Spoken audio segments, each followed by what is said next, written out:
भारत सरकार ने एकदम सख्त एक्शन लिया है। पाकिस्तानी यूट्यूब चैनल्स पर बैन लगा दिया। बड़े बड़े चैनल्स शोएब अख्तर और शाहिद अफरीदी जैसे क्रिकेट स्टार्स गए। डॉन न्यूज और ARY न्यूज जैसे न्यूज चैनल्स अब बस नाम रह गया।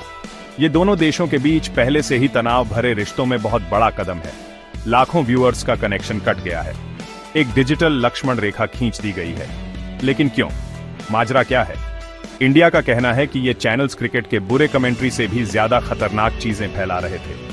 उनका दावा है कि ये चैनल्स गलत जानकारी, फेक न्यूज और इंडिया को अस्थिर करने वाला प्रोपेगेंडा फैला रहे थे। सोचो, सोशल मीडिया के जमाने में जानकारी ही पावर है और इंडिया ने डिजिटल दुनिया में एक लकीर खींच दी है। ये बैन यूं ही नहीं लग गया। पहलगाम अटैक याद है? एक भयानक आतंकी हमला जिसने पूरे भारत को हिलाकर रख दिया था। इस हमले में 26 बेगुनाह टूरिस्ट मारे गए थे। इंडिया गुस्से में था और उन्होंने सीधे पाकिस्तान पर उंगली उठाई। इन यूट्यूब चैनल्स पर बैन ये तो बस एक छोटा सा हिस्सा है एक बहुत बड़े एक्शन का। इंडिया ने लगभग सब कुछ बंद कर दिया। पाकिस्तानियों के लिए वीजा बंद, बॉर्डर बंद, सिंधु जल संधि भी, जो पानी बांटने का एक बहुत बड़ा समझौता था, उसे भी रोक दिया गया। ये बहुत सख्त कदम है। इंडिया अपनी ताकत दिखा रहा है, एक साफ मैसेज दे रहा है, हम ये बर्दाश्त नहीं करेंगे। पाकिस्तान हमले में किसी भी तरह की भागीदारी से इनकार कर रहा है। वे अंतर्राष्ट्रीय जांच की मांग कर रहे हैं, लेकिन नुकसान हो चुका है, भरोसा टूट गया है और भविष्य अगर कुछ अच्छा हुआ तो भी धुंधला ही है। लड़ाई अब सिर्फ जमीन पर नहीं होती, अब ये ऑनलाइन भी है। डिजिटल दुनिया में बातें ही हथियार हैं और इंडिया और पाकिस्तान दोनों एक इंफॉर्मेशन वॉर में फंसे हुए हैं।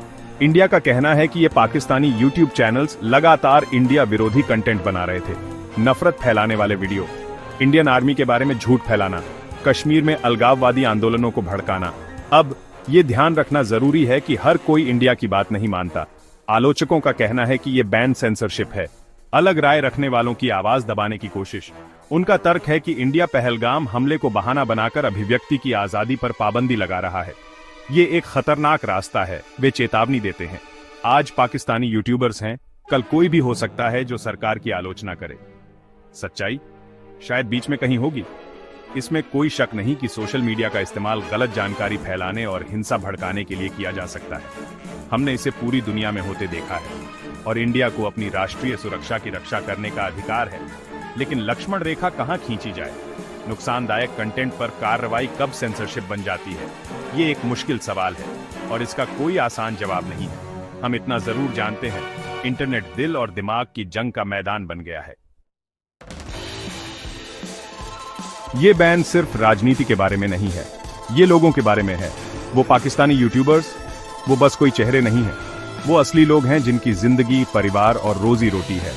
और इस बैन ने उन्हें बहुत नुकसान पहुंचाया है। इनमें से कई चैनल्स अपनी कमाई के लिए इंडियन व्यूअर्स पर निर्भर थे।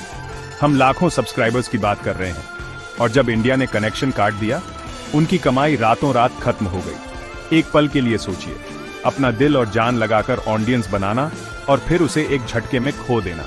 इनमें से कुछ यूट्यूबर्स के लिए उनका चैनल ही उनकी कमाई का एकमात्र जरिया था। अब वो परेशान हैं, सोच रहे हैं कि कैसे गुजारा करें। ये इन जियोपॉलिटिकल झगड़ों की असली कीमत की याद दिलाता है और सिर्फ यूट्यूबर्स को ही तकलीफ नहीं हो रही है। इस बैन का असर दोनों देशों के लोगों और बिजनेस पर पड़ा है।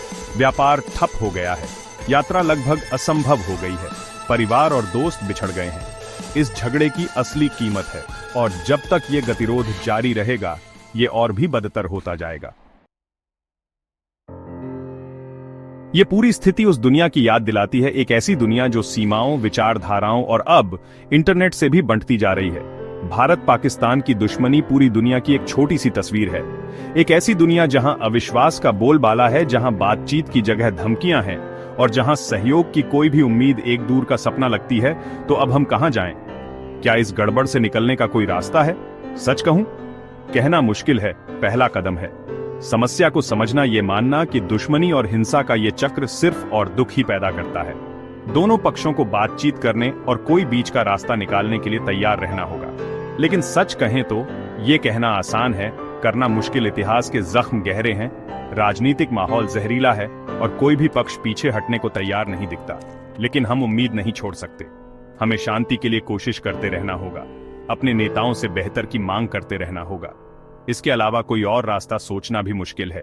एक ऐसा भविष्य जहां सिर्फ हिंसा और नफरत की भाषा बोली जाती है, और ऐसा भविष्य हम में से कोई नहीं चाहता।